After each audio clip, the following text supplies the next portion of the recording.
খাবারের স্বাদ ঠিক রাখতে লবণের বিকল্প নেই, তবে অতিরিক্ত লবণ খাওয়ার কারণে হতে পারে উচ্চ রক্তচাপ, স্ট্রোক সহ আরও বেশ কিছু রোগ। কিন্তু লবণ ছাড়া খাবার কি কল্পনা করা যায়?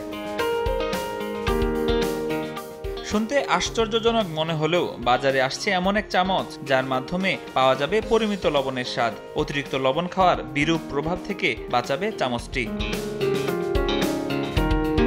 জাপানে একজন মানুষ প্রতিদিন 10 গ্রামের বেশি লবণ খেয়ে থাকে, যা বিশ্ব স্বাস্থ্য সংস্থা ঘোষিত নিরাপদ লবণের মাত্রার দ্বিগুণ। মূলত তাদের কথা বিবেচনা করেই চামচটি বাজারে আনতে যাচ্ছে জাপানি পানীয় প্রস্তুতকারক কোম্পানি কিরিন হোল্ডিংস। প্রতিষ্ঠানটি বলছে, সোডিয়ামের পরিমাণ কমিয়ে খাবারে লবণের স্বাদ যুক্ত করতে সক্ষম এই চামচ।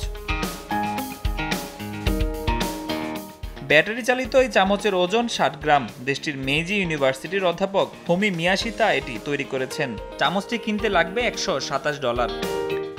ব্রাইট লক টেকনোলজি সাধারণ পাউডারের তুলনায় দেয় দ্বিগুণ উজ্জ্বলতা। রিন অ্যাডভান্সড দেয় দ্বিগুণ উজ্জ্বলতা।